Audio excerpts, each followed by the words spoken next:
Muito bom dia e bem-vindos à coletiva de imprensa, véspera da partida das quartas de final da Conmebol Copa América 2020-2021, entre Brasil e Chile. As duas equipes jogam amanhã, sexta-feira, às 21 horas, no estádio Newton Santos, no Engenhão, no Rio de Janeiro. Então nós recebemos hoje o técnico Tite e o auxiliar técnico César Sampaio para as perguntas enviadas pelos jornalistas credenciados para este jogo. Começando a primeira pergunta, Cláudio Giglione, LT3AM, uma rádio de Rosário, da Argentina.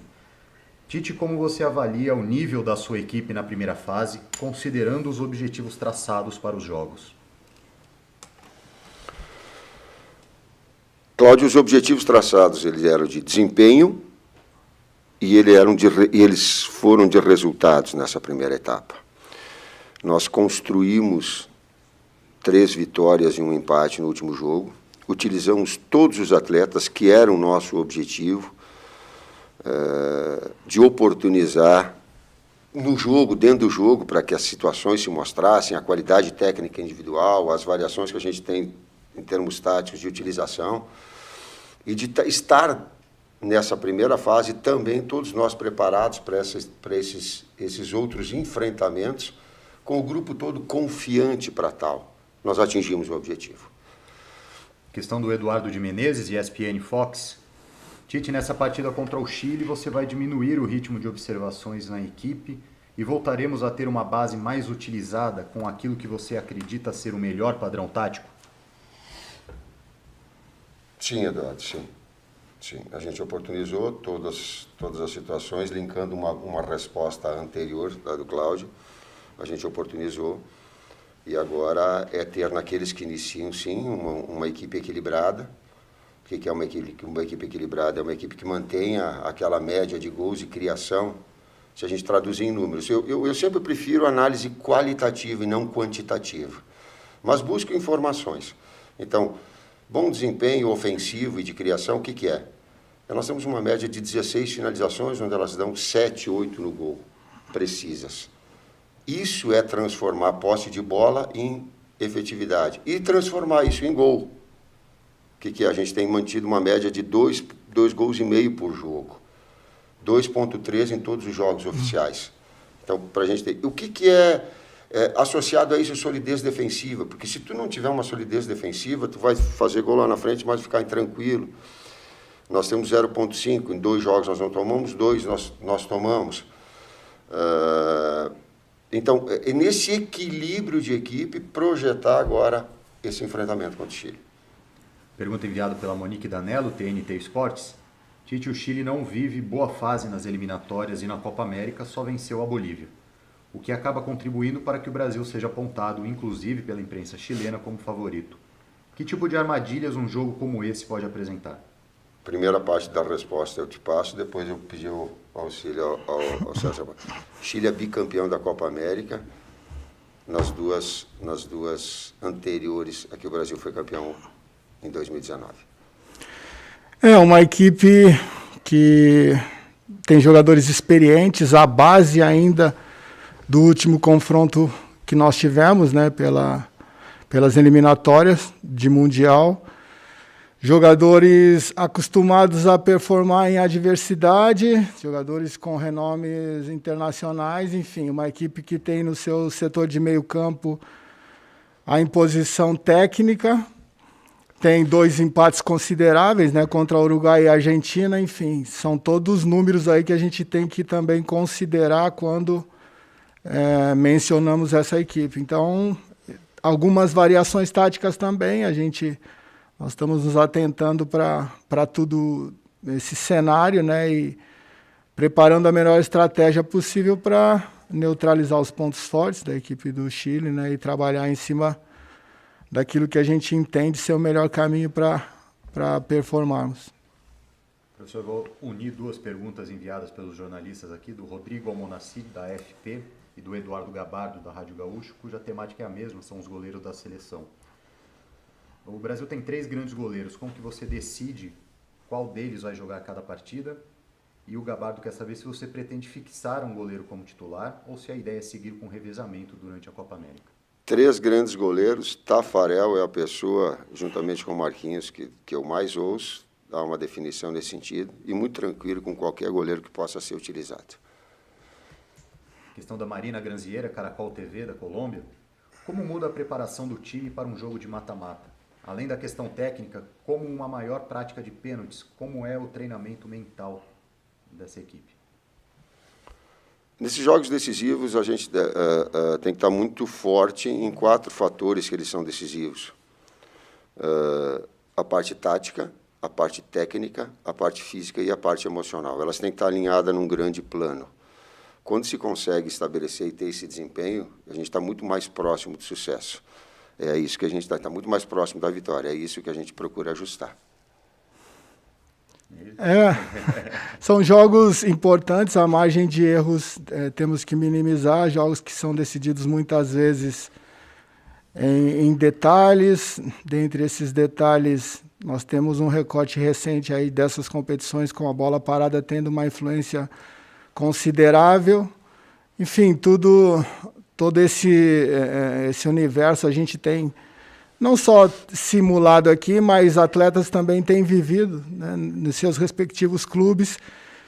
Essa troca tem sido interessante, né? Nós definimos algumas estratégias e eles também trazendo algo que deu certo ou deu errado, né? Então, essa troca tem sido enriquecedora e tendo que estamos preparados para uma boa partida. Pergunta enviada pelo Rafael Zarco, GE. Globo. O senhor alternou nomes e sistemas durante a Copa América. Crê que consolidou variações de jogo que desejava pôr em prática numa condição de menor exigência, por exemplo, que as eliminatórias, mas maior motivação do que nos amistosos? Como é que é? Eu não entendi direito. Você crê que consolidou variações de jogo que desejava pôr em prática numa condição de menor exigência, por exemplo, do que as eliminatórias, mas maior motivação do que nos amistosos? Eu vou responder com a resposta dos atletas quando a gente faz uma reunião. E eles dizem assim, da felicidade e do orgulho de estar vestindo a camisa da seleção brasileira em qualquer nível, em qualquer jogo, em qualquer situação. Claro que a gente sabe de uma importância maior que tem um jogo decisivo. Claro, eu não estou desdizendo isso, mas a gente tem que relativizar e esse sentimento que os atletas têm, dessa importância, desse orgulho que eles têm de manifestar e de produzir bem, representar o seu país, isso tem sido marcante nessa equipe, nesse grupo também. Pergunta do Gabriel Carneiro, All Sport. Éder Militão quase dobrou o número de jogos que tinha pela seleção neste mês de junho. Qual sua impressão sobre ele depois desta boa sequência? Está jogando muito, jogou muito, merece todo o reconhecimento. A partir do momento que nós conversamos com ele, antes do jogo contra a Argentina, e eu falei isso para ele pessoalmente, em que ia trazê-lo numa situação de concorrência leal a Thiago e Marquinhos, teoricamente os 2 atletas já carimbados, com experiência, com qualidade técnica, capitães das suas equipes, com know-how, com chancelado, mas ele botar a pressão, e ele colocou, e eu fico muito feliz em relação a isso. E o reconhecimento aos outros 2 atletas, que são 2 extraordinários atletas. Então, é bom.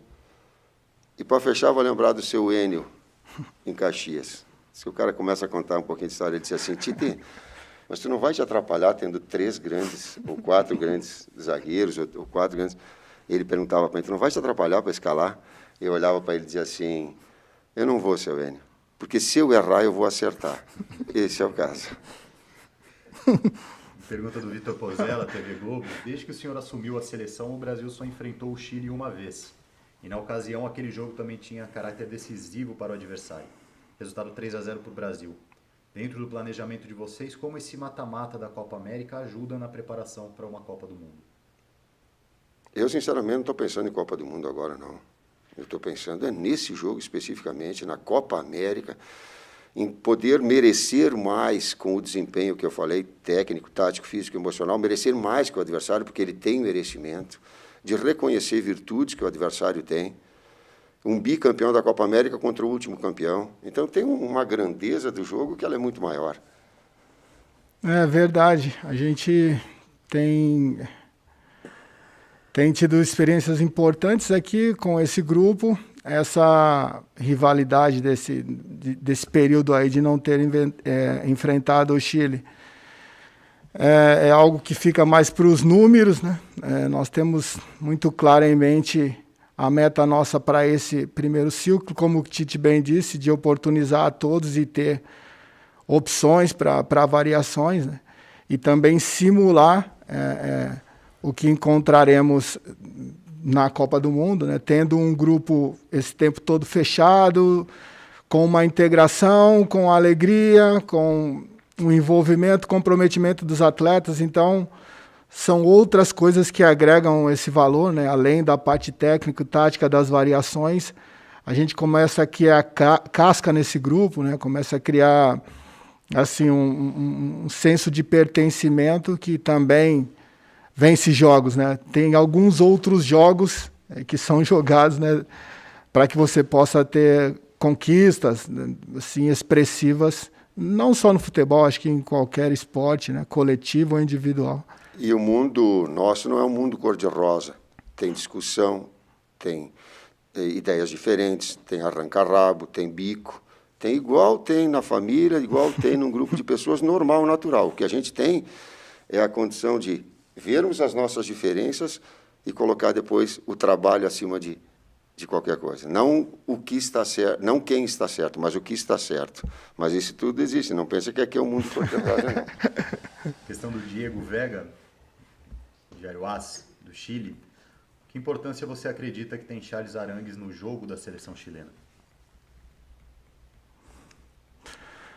O Arangues é um atleta, é uma das referências da equipe chilena, né? A gente entende que não podemos nos atentar só para um determinado atleta, um determinado setor. Todos fazem parte de uma harmonia. Muitas vezes, na parte estratégica, existe a indução, não só da parte do Chile, mas nossa também, indução do adversário para um determinado movimento, para que a gente possa performar de um outro jeito. Então, acho que quando você analisa uma equipe, no momento essa equipe é o Chile, você tem que abrir um pouco mais, né? Tem que ter uma visão macro de um passado aí recente do que eles têm feito, de variações, né? E incluir esses atletas pilares dentro desse contexto. Se você vai só para neutralizar fulano, beltrano, ciclano, você pode ser surpreendido. Pergunta enviada pelo Francisco de Laurentiis, ESPN.com. Ontem o Thiago Silva deu uma ótima entrevista coletiva e uma fala dele chamou a atenção. Quando disse que todos os jogadores que atuam no futebol brasileiro são craques e que você olha todos do futebol nacional com muita atenção. Gostaria que você citasse alguns jogadores que acha que estão se destacando bastante no futebol nacional e que podem, de repente, receber uma chance em algum momento no futuro da seleção. Além do Everton, do Gabriel Barbosa e do Everton Ribeiro, quem mais te chama bastante atenção do Campeonato Brasileiro? Francisco, se eu te respondesse essa pergunta, eu ia ser inconsequente, ia querer passar de bonzinho e não ia ser verdadeiro e transparente. Eu não tenho condição de te responder agora, porque o futebol é muito dinâmico. Os últimos 7 jogos do Campeonato Brasileiro eu não os tenho acompanhado. Por quê? Porque agora fica o foco voltado e as minhas energias voltadas à nossa preparação, aos adversários que a gente tem.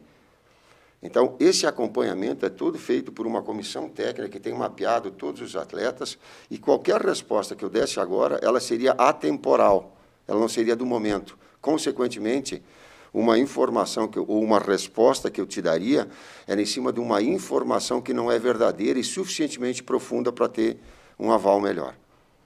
Questão enviada pelo Wellington Campos, Rádio Itatiaia. Tite, você gostaria de ter a torcida nas arquibancadas, como estamos vendo na Eurocopa? Sim, a emoção é outra, uma atmosfera antes. Mas o futebol, ele não é na vida a nossa prioridade. A prioridade, ela é vida. A prioridade, ela é um trabalho que dê dignidade às pessoas todas. Então, que acelere todo um processo de vacinação para que todos tenham uma condição de saúde e trabalho e dignidade maior, para que daí o público venha e a gente sinta essa atmosfera, que ela é muito rica. Não gostaria que nem que tivesse saído dos estádios. Não queria que tivesse tido a pandemia. E hoje a gente sente a realidade de que é uma atmosfera, o quanto essa atmosfera ela pesa, ela é contagiante. Pergunta do Sérgio Tato, Ação Deportiva de Córdoba, na Argentina. O mundo do futebol imagina o Brasil na final da Copa América. Isso coloca pressão nesse grupo ou é uma responsabilidade que vocês assumem com naturalidade? Capitão da seleção brasileira em tempos passados. Nós tivemos fazer uma inconfidência aqui, uma interação onde o mote dessa interação foi as adversidades que cada um teve que ultrapassar para chegar até aqui. Então, confesso aí que a gente conhece, tomamos posse ainda de tudo que vivemos, né? Mas nesse compartilhar experiências, nós vemos aí que viver pressionado, né? Ter a obrigação de corresponder e tal, fez parte da vida de todos que estão aqui, né? Em geral, quando você ocupa um lugar de destaque na profissão que você escolheu, é porque você tem primeiro prazer, amor, mas acima de tudo você consegue bater as metas. Então, é inerente, quem quer estar em alto nível em qualquer segmento vai ter pressão, vai ter adversidade e assim, até gostoso, né? É meio masoquismo, mas a gente eu particularmente fico triste sem viver assim, né? Quando você está com tudo organizado, com tudo calmo. É algo meio maluco, mas então respondendo a esse o astral de todos aqui. Já estamos acostumados a viver sob pressão. Em cima dessas pressões, ter discernimento e ter serenidade é um grande desafio. As 3 últimas perguntas da coletiva de hoje. O Ideu Garcia, do Esporte Goiano, quer saber a que aspectos da seleção chilena o Brasil deve ficar atento e se precaver para evitar qualquer tipo de surpresa. Bom, a equipe chilena, como eu disse, é a base, né, da última, quando enfrentado nas eliminatórias passadas. Uma equipe assim, que tem jogadores importantes, dentre eles o Sanches, que ainda não sabemos a real condição, e o Vargas, que são diferenciais técnicos ofensivos. A sua força maior no setor de meio campo, um meio campo com 3 jogadores importantes, Pulgar, Vidal e Arangues. O Lazarte gosta muito desse quarto homem, então ele tem vem usando o externo direito ou esquerdo, mas com a participação de articulação também, enfim. É uma equipe que vai exigir o todo nosso, né? Não só tático, técnico, mas principalmente mental, né? Como o Tite falou. E a gente espera aí estar preparado para as variações. Eles têm alternado, jogaram 2 jogos no passado de 6, com 3 zagueiros enfim, tem algumas variações táticas e a gente está preparado para tudo. Juntando 2 perguntas mais uma vez sobre a mesma temática, do André Galvão, do SBT, e do Leonardo Baran, PUC TV de Goiás. O Renan Lodge e Alexandro não treinaram em campo ontem.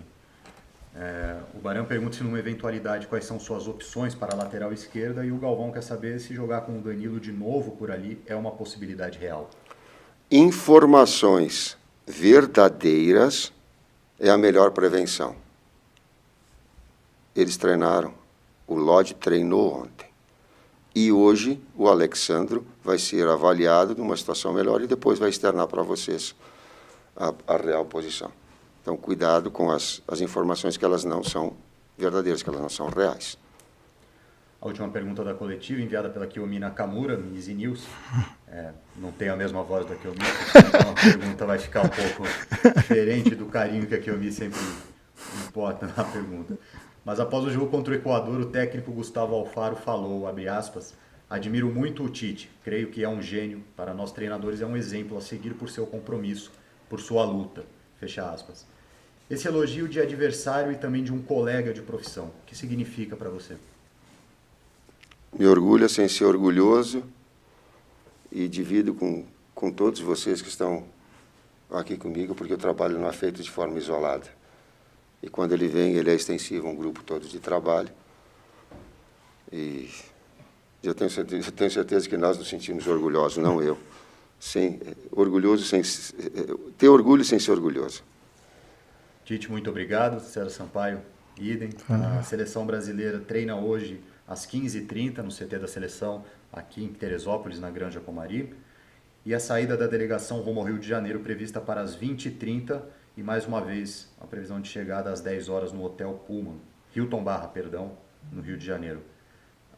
hoje, após o almoço, às 1h15 da tarde, a coletiva de imprensa com o goleiro Ederson. Muito obrigado e até a próxima.